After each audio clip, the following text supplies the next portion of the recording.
Now engineering mechanics, let us do another problem. Problem set 2.3, solution 2.39. I think by now you have been acquainted with concurrent forces in equilibrium and how to apply Lami's theorem. Means if three forces are passing through the same point called the point of concurrence and there is an equilibrium is established, means sigma f is equal to 0, we can apply Lami's theorem.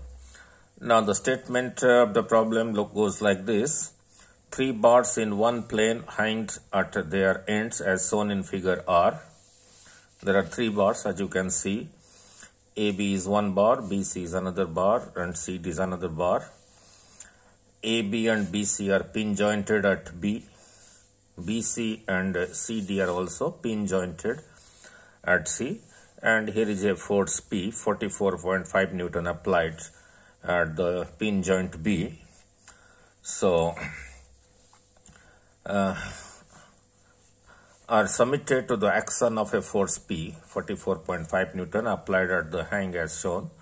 Determine the magnitude of the force that will be necessary to be applied at the hangs in order to keep the system of bars in equilibrium if the angles between the bars and the lines of action of the forces are as given in the figure.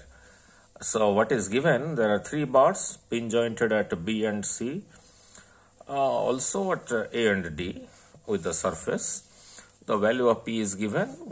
What is the value of Q to be found out?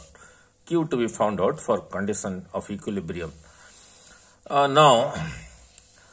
Now, first of all, you have to understand is AB and BC are two bars.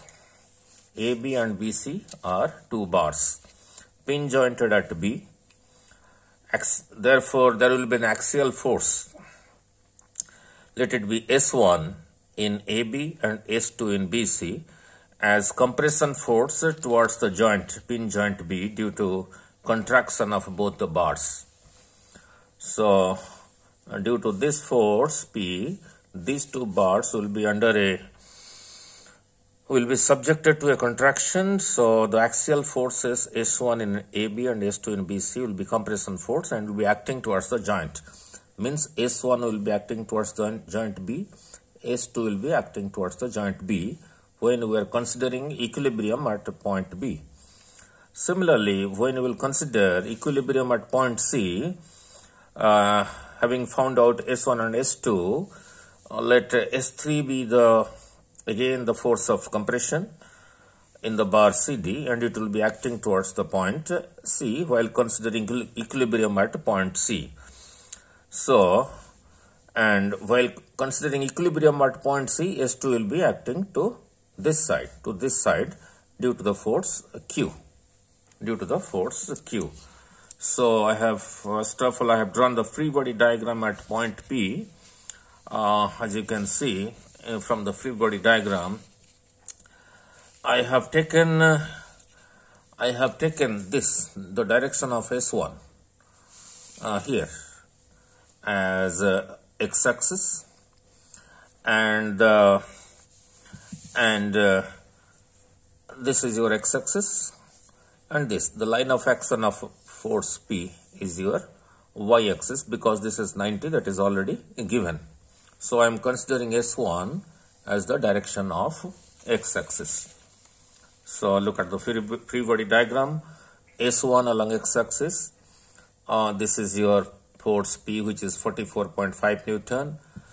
At point B, this line, this bar, makes angle 90 degree with P. So that is what I have shown here. And your S2, this is your S2 acting towards point B for the joint B because a compression force. So this is your S2. Now the question is how this angle is 45. If you extend this line of action like this and this like this, then this will be your 45. because vertically opposite to this 45. So that is what I have shown here. And this is 90, this is 90 because this is x-axis, this is y-axis. Now you can apply easily Lami's theorem at point B. So now if you apply Lami's theorem at point B, it should go like this. P over sine 135, this is your P. P over sine of this angle. Sine of this angle. From here to here is 90 plus 45, sine 135 is equal to S1. This is your S1 over sine of this angle. This is 90, this is 45. So here I am left with 45. 90 plus 45 is 135. So S1 over sine 135. Now S2 over, this is your S2 and this angle is 90. So S2 over sine 90. Now it is pretty easy. Now you just have to cross multiply things to find out the values of S1 and S2. So if you consider these two equalities, so cross multiplying S1 comes out to be P into P multiplied sine 135 by sine 135. This cancels. So P is given, that is 44.5 Newton. It is a compression force. Again, if you consider P over sine 135 with S2 over sine 90 and cross multiply, you get S2 is equal to P sine 90 degree over sine 135 degree. P is given, sine 90 is 1, sine 135, put it in the calculator, this comes out to be 62.93 Newton, is also a compression force. Now let S3 is again the axial force in the bar CD due to contraction of the bar. Now look at the original diagram. S3, for the point C it will be acting towards the joint. For point D it will be acting towards S3. I am considering equilibrium at point C. So I am considering the direction of S3 towards the joint C. So the free body diagram at point C. Now I am considering the direction of S2. And I am considering the direction at point C. I am considering this as x-axis and this as y-axis because 30 plus 60 is a 90. So 30 plus 60 is equal to 90. So this is your S2, this is your S3, this is your Q, making angle 30 degree because that was given in the original diagram. Now again we have to apply Lami's theorem to the free body diagram at point C, the point of concurrence, for the equilibrium of three forces S2, S3 and Q. Q is not known to be found out. Now very simple. S2, this S2 over sine of this angle. This is 30, this is 90. So 30 plus 90 is equal to sine 120. S3, this is your S3 over sine of this angle. This is 180 because it is a straight line. So 180 minus 30 sine 150 degree is Q over sine of this angle, that is sine 90. Now it's very simple. You can do it very easily now.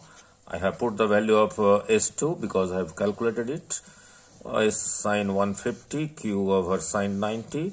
Now if you cross multiply these two to find out Q, you can cross multiply these two also to find S3. So by cross multiplying you get Q is equal to 62.93 into sine 90 over sine 120, that comes out to be 72.66 Newton. And if you cross multiply this with this or this with this, you get S3 is equal to 62.93 into sine 150 over sine 120, that comes out to be 36.33 Newton. So that is all about